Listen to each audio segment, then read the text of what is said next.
Hey guys, welcome back. We're all done seeding, so that means it's spray season right now. So this morning I am doing a first application of RoundUp on our TrueFlex canola. When you see a farmer spraying in the field, there's actually several decisions they make before they go in and spray a field. It's not like they just see a couple weeds and they're like, okay, this field needs to be sprayed. Before we make an application, farmers always ask themselves, do we have a crop rotation? Yep. Do we use high seeding rates to help choke out those weeds and create high competition in the fields? Yep. Okay, so we're gonna go scout that field, see what we find. So say we find some weeds, and we're gonna make a weed count and see if the economic threshold is high enough so it will pay to spray. So if there's enough weeds in a certain area, it's gonna make sense to pay to spray those out, because those weeds are going to start taking moisture from our crop and it is going to start hurting our yield. Okay, so say we want to go spray that field, we got to know what we're spraying and what rate and what chemical we're using. So this is where the guide to crop protection comes in. Nice and thick, a lot of knowledge in there. This is what the Saskatchewan one looks like. I guess if you're in Alberta or Manitoba or in the States, you have something very similar. You can get them at retails or crop insurance. They're free, and you kind of just, I think they're free. I just take them. So you can go in, and there's all these different chemicals that farmers use, different herbicides, insecticides, and fungicides. So on the back, there's all these different chemical groups which have different modes of action, which means it can kill these weeds in different ways. So we are spraying a group 9 glyphosate. It is systemic, so it's going to translocate in the xylem and phloem of the plant and inhibit certain amino acids from forming. So in about 2 weeks, you're going to see symptoms on those weeds, probably yellowing at the growing point. So that's the initial symptoms that you're going to see. And then it's not going to affect the canola that's growing in the field here. It's just going to metabolize it, saying, no, this doesn't affect me, because they're working together. And then the canola keeps growing, and then all the weeds that I'm spraying get burned off. So it works very similar as if you were spraying dandelions on your grass. You go to Walmart or Canadian Tire or whatever, and you get something that's going to kill dandelions, probably like a 2,4-D product. It's going to target those broadleaf weeds, and then it's not going to affect the grasses because it is poorly translocated in the grasses, and then it's readily transported within those broadleaf weeds. So it targets those broadleaf weeds, kills those dandelions, and then your grass is still healthy. So we got our crop rotation, we got our high seeding rates, we scouted the field, we want to make our application, so now we got to figure out what we want to apply.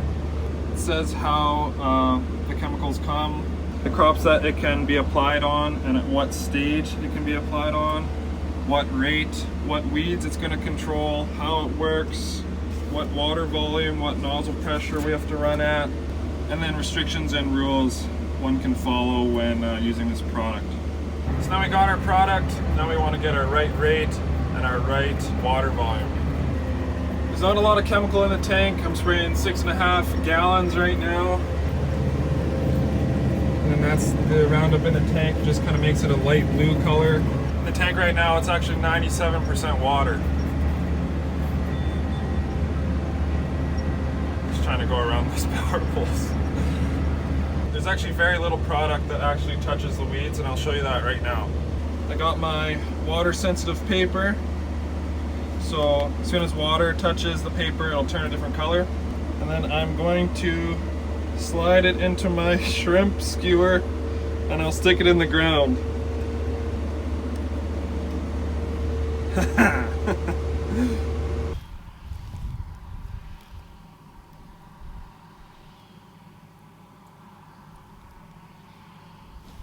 So I set up my paper, I will drive over top of my paper, and then the yellow part will turn purple wherever the water touches it, and then you can actually see how much would like apply on a leaf.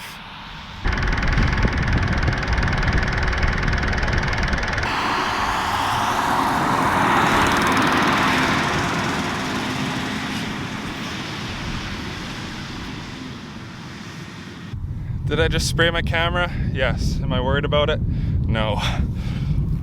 There it is. It's just a few spots. It's also good for judging like droplet size. We have different nozzles for different applications, but that might be for another video. I'm also walking where I just applied. Still not worried. While I'm out here, I can show you what the canola looks like.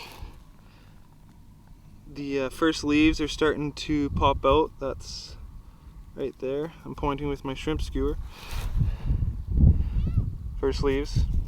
These are the cotyledons. These are kind of like the powerhouse of the plant until these leaves start emerging and taking over. So this is what the canola looks like, and a lot are just starting to come after these rains, like these little guys. So it's gonna fill in here. Looks a little bit patchy right now, but it'll fill in. And then these are the weeds that I'm targeting. These flicksweed. We got lamb's quarters. We got volunteer wheat. So I want to get rid of all these guys. Get out of here. Get out of here. Volunteer barley, not wheat, volunteer barley. There was barley here last year. So these herbicide groups I was talking about on the back of the book,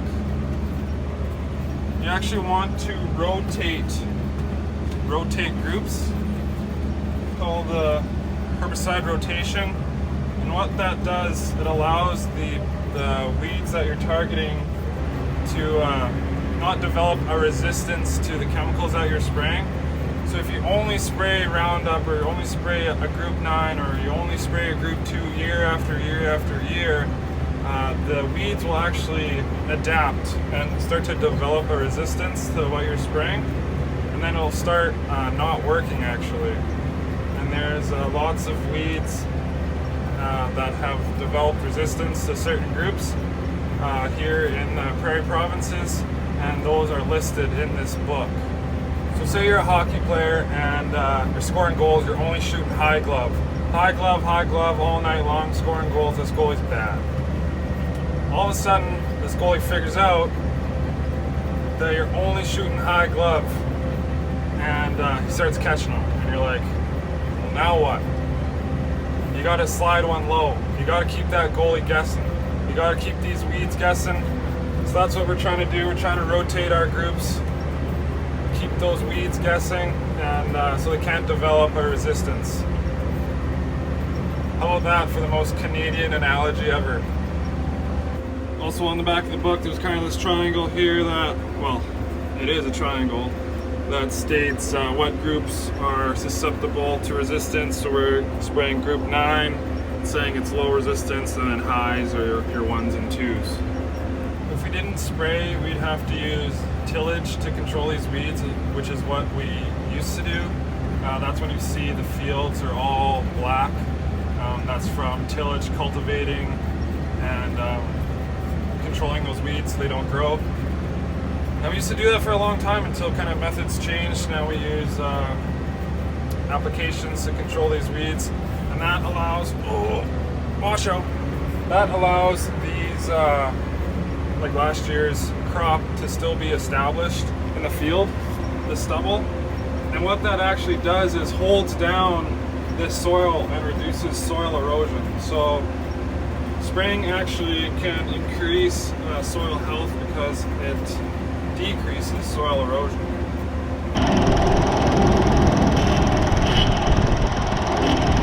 Today I just wanted to touch on that there's actually a lot of decisions that go into a field being sprayed. So not just a farmer blasting it.